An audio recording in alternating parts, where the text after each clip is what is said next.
that had been approved by the DOJ.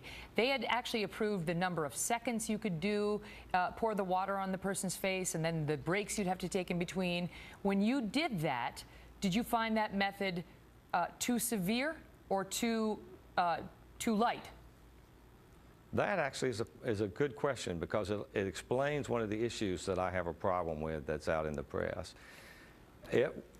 When the OLC basically says you can hold a single waterboard session for 20 minutes. That means the person can lay on the board for 20 minutes.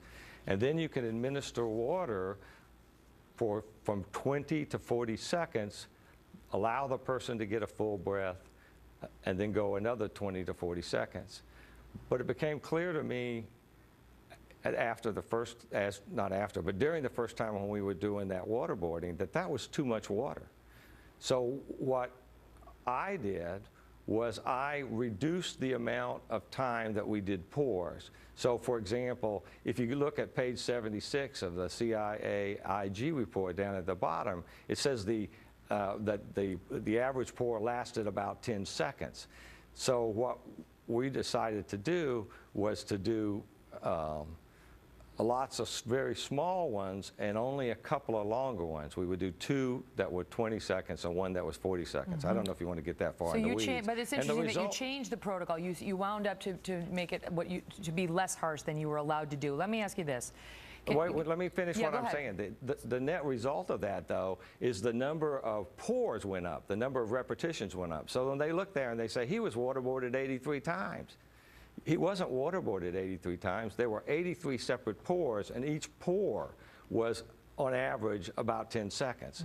Some were 40 seconds, some were 20 seconds. But we didn't feel that it was, I don't know how to say it any other way, we didn't feel that it was right to use as much water as we were authorized.